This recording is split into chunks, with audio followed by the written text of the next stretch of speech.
Okey, sahabat-sahabat yang dikasihi disini semua, hari ini seperti mana yang sebahagian daripada rakan-rakan pendengar, rakan-rakan sahabat Eling FM ketahui, hari ini ada satu kes mahkamah yang melibatkan syarikat e-hailing terkemuka di Malaysia, iaitu Myka. Rizal Adam sebenarnya tercungap-cungap ni. Okey sahabat-sahabat, kita cuba untuk tanyakan kepada pegawai yang terlibat, di mana kes pada hari ini adalah dibayangkan di mana seorang bekas staf Myka dibuang kerja. Jadi kes ni dibawakan ke mahkamah perusahaan. Dan hari ini Rizal Adam nak cuba dapatkan daripada bekas pekerja Myka tersebut dan juga pegawai yang mewakili staf tersebut. Dan sekarang ni mereka masih lagi berada di dalam restoran sana. Baru selesai keluar daripada mahkamah. Nanti Rizal Adam cuba untuk dapatkan lebih lanjut apa sebenarnya yang berlaku. Dan Rizal Adam percaya kes ini menarik perhatian di kalangan rakan-rakan, sebab ianya memberi kesan kepada dunia e-hailing, tak terkecuali syarikat besar maupun syarikat kecil. Jadi harap sabar, saya perhatikan mereka dah pun siap minum dan kemungkinan akan lalu di kawasan Rizal Adam lalu ni, dan kita akan tanyakan apa sebenarnya yang berlaku sebentar nanti. Sambil itu, kepada rakan-rakan bolehlah share-sharekan, mungkin ia memberi manfaat kepada sahabat-sahabat kita yang lain. Dipahamkan pekerja Myka tersebut adalah bernama Syafiq. Yang dibuang kerja beberapa bulan yang lalu. Okey, mungkin mereka sudah pun membayar rasanya. Mereka lalu dekat sini, kita akan tanyakan mereka apa sebenarnya yang berlaku. Baik sahabat-sahabat, untuk perkongsian Rizal Azam berada di mahkamah perusahaan di Jalan Tun Razak. Kita akan dapatkan jawapan ataupun kepastian apa sebenarnya yang berlaku, sebab kita tidak mahu ianya membawa kesan buruk bukan saja kepada Myka, tapi kepada staf. Kita nak sesuatu yang adil untuk kedua-duanya. Dan nanti kita akan temu bual pegawai yang mewakili ex-staf Myka tersebut.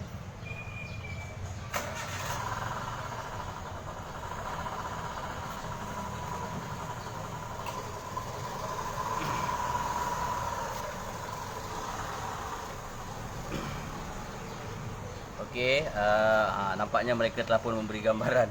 Dah siap minum, kita terus tanyakan. Okey sahabat-sahabat, InsyaAllah kita akan kongsikan dengan rakan-rakan lain juga.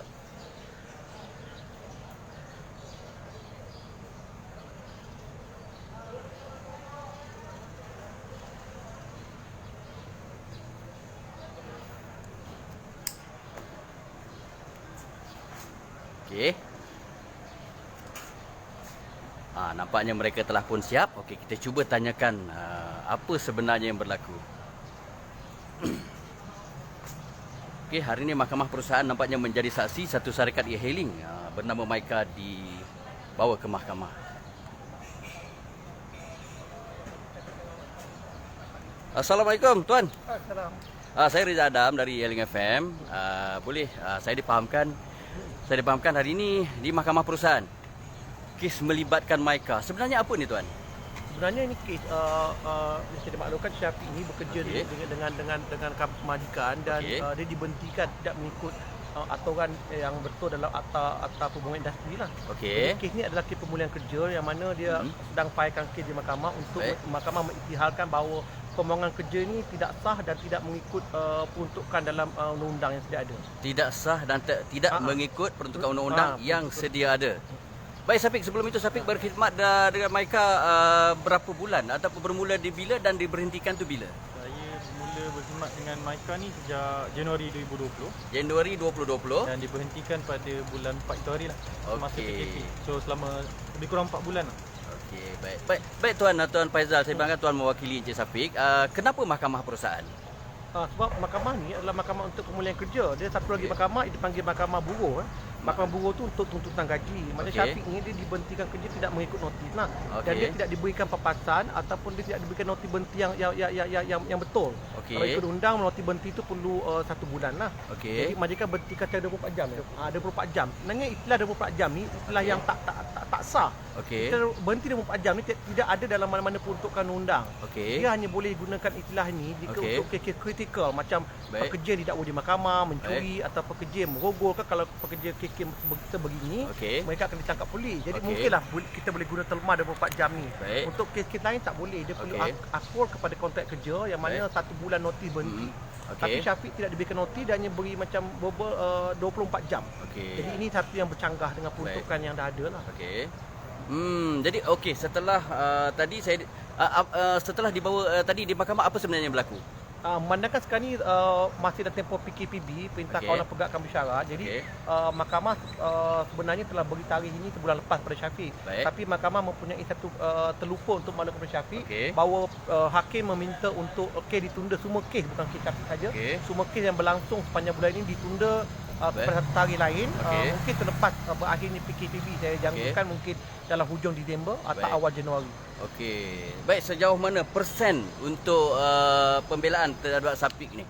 Biasanya kes-kes macam pembuangan kerja macam Syafiq ni ada kes yang clear cut. Clear cut tu maksud saya kes yang mudah menang lah. Okey. Saya jangkakan kes ni 99% boleh menang lah. Memang pun 99.9% akan menang ya? Sebab benda ni dah ada dalam akta. Okey. Benda dalam akta ni bila kita dah tahu, kita buat je Baik. benda tu, reason justifikasi majikan tu Okey. just macam tidak akan menyembahi majikan. Contohnya macam ni lah, kita ada satu akta yang clear cut macam akta lalu lintas. Okey. Jika kita langgar lampu merah, Okey. apa reason sekalipun dia jadi tak valid. Kalau katakan kita kata sakit perut, Okey. dia tetap akan disaman juga. Sama Baik. juga dengan akta jika kita melanggar had laju di lebuh raya 110 km sejam.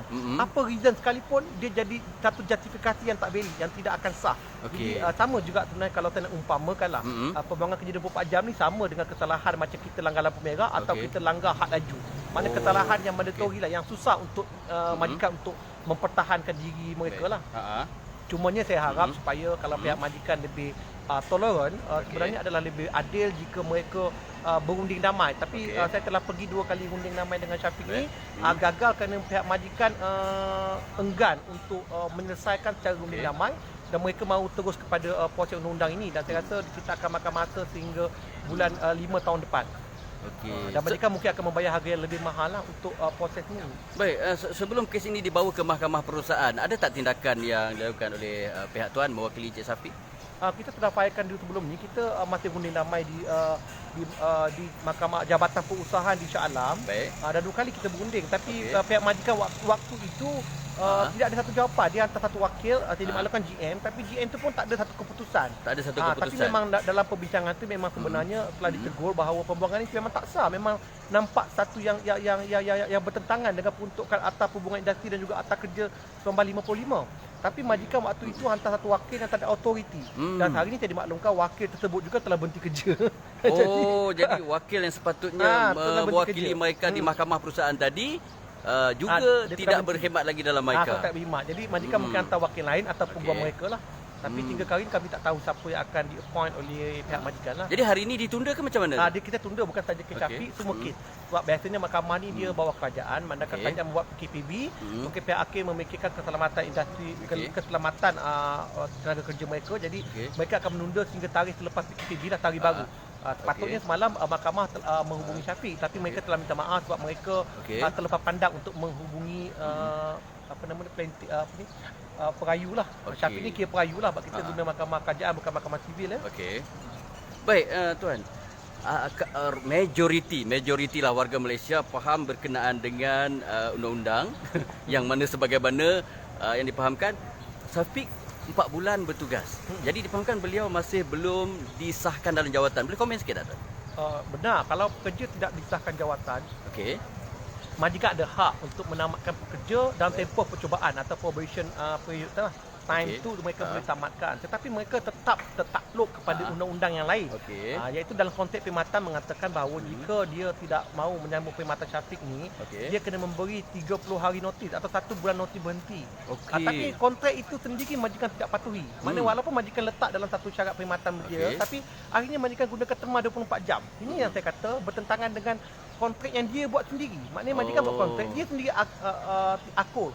Dan satu lagi di Malaysia ini, Baik. mana-mana kontrak kerja yang dibuat oleh majikan, dia Okey. tertakluk kepada akta yang lebih tinggi. Maksudnya jika kat Malaysia lah, akta yang lebih tinggi kepada kontrak majikan tu ialah akta kerja 1955 dan akta perhubungan industri. Baik. Jadi kedua-dua akta ini akan mengikat majikan. Maknanya majikan tidak boleh membuat terma-terma perkhidmatan yang bertentangan dengan akta-akta yang dua saya sebutkan tadi. Baik, Tapi dalam keadaan yang sekarang ni dia tak bertentangan, tapi majikan tidak ikut peruntukan akta dan tidak ikut kontrak yang dia sendiri tulis dalam kontrak Dia perkhidmatan sendiri dia. buat. Okey. Baik, tuan melihat ya kalau isu ini tadi 99.9% kemenangan di pihak Syafiq ataupun ex-staff lah. Okey. Jadi di kat sini jika Syafiq menang dalam proses mahkamah ini, apa yang beliau akan dapat? Biasanya mahkamah ada budi bicaranya, Okey. ikut perjalanan kes, hakim ada budi bicara, tapi maksimum biasa mengikut amalan industri sehingga papasan 2 tahun gaji lah. 2 tahun gaji. Tapi okey. benda ini bergantung kepada hakim, Okey. kebiasaan kes. Ada hakim memberikan 6 bulan papasan, gaji, maknanya gaji dia bentuk papasan, dan juga ada lagi papasan penamatan perkhidmatan lah. Okey. Dia budi bicara lah, tapi dia akan pergi sampai 1 tahun lebih. Manakala kes Syafiq ni difailkan pada bulan Mei. Okey. Jadi kita akan bicara pada bulan Mei tahun depan. Maknanya kes ni saya setahun, jangkakan akan berlangsung setahun hingga lebih setahun lah, dijangka setahun setengah hingga 2 tahun. So Syafiq berhak kepada, kalau katakan dia berjaya, dan saya percaya optimis 99% dia akan menang. Okey. Jadi majikan akan tertakluk dengan keputusan hakim. Hakim boleh memberikan setahun hingga 2 tahun papasan. Okey. Dan saya fikir ada lebih baik jika majikan berunding di peringkat awal. Sebab ini masih peringkat awal lagi. Sebab kita telah gagal 2 kali undingan di pihak jabatan perusahaan. Ini adalah kita jumpa dengan hakim yang sebenar lah, hakim yang betul, Okey. yang akan kendalikan kes ini. Jadi hakim pun akan menawarkan majikan untuk penyelesaian secara runding cara. Dan saya harap majikan akan betul ansur daripada mereka teruskan kes ini dan mereka akan menanggung liability yang lebih tinggi Baik. pada kemudian hari.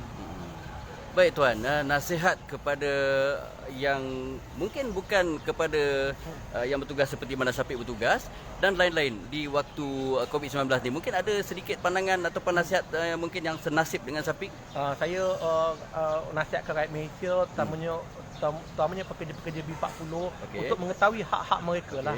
Di Malaysia ni anda jangan risau, anda dilindungi oleh banyak akta.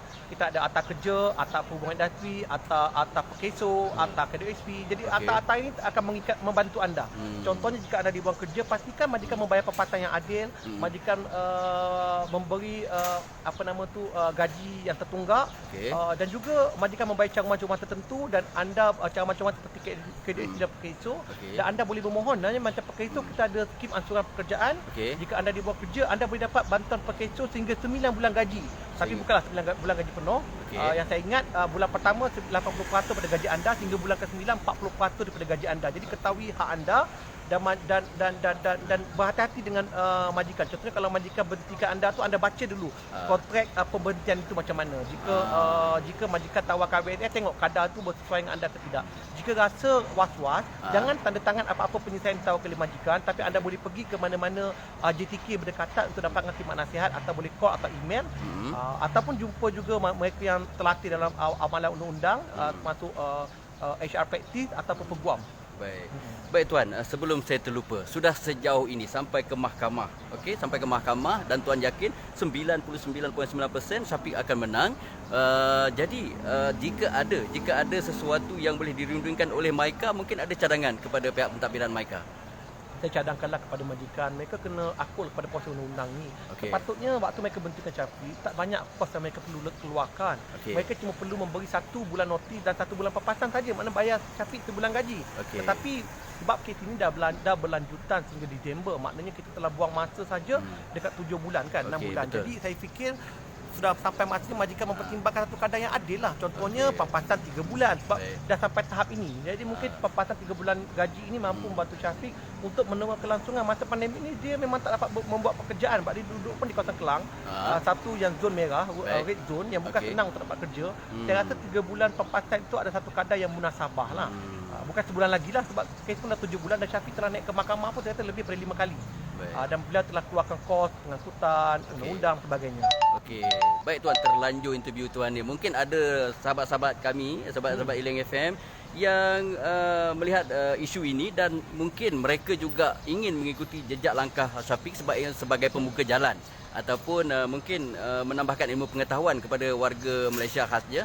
Jadi macam mana mereka nak menghubungi Tuan Faizal? Oh, saya kebetulan masa PKPB ni saya memang banyak bagi bantuan gunting cara secara percuma dan juga khidmat nasihat boleh ikuti. Percuma tuan percuma je. Baik. Biasanya berbayar tapi untuk cara online saya bagi percuma je, tapi semua kat media sosial lah. Anda boleh tengok saya di Facebook Faizal Ridwan, di Twitter pun Faizal Ridwan. Dan saya ingat sampai ke hari ni saya telah menjawab dekat lebih 500 soalan. Lebih 500 saya ada masa soalan. untuk menjawab, insya-Allah saya bantulah sebab saya pun berkongsi kedukaan dan juga kegelisahan rakyat Malaysia yang hilang pekerjaan. Kebetulan saya memang beramal dan semua manusia praktis. Jadi saya boleh memberikan khidmat nasihat. Yang khidmat nasihat saya ini adalah khidmat nasihat yang diper aku kerana saya adalah lulusan dalam bidang pembangunan semua manusia dan seorang yang arif dalam atas kerja dan atas pembangunan industri.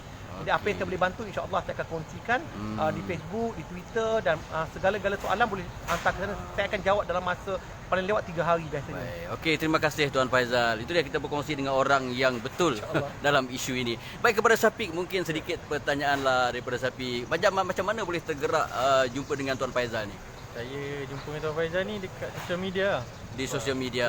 Jadi saya rasa saya teraniaya jadi dan saya terus minta pendapat Encik Faizal lah untuk macam mana Okey. dengan kes saya ni kan. Jadi dia tunjukkan jalan yang betul untuk mendapatkan hak saya balik. baik. Okey. Terima kasih Syafiq. Sama-sama. Okey. Baik. Terima kasih Tuan Faizal. Okey, insya-Allah jumpa lagi sahabat-sahabat. Terima kasih semua kerana berkongsi cerita dengan E-Hailing FM pada hari ini. Terima kasih. Salam kerinduan dari Reza Adam Sepeku.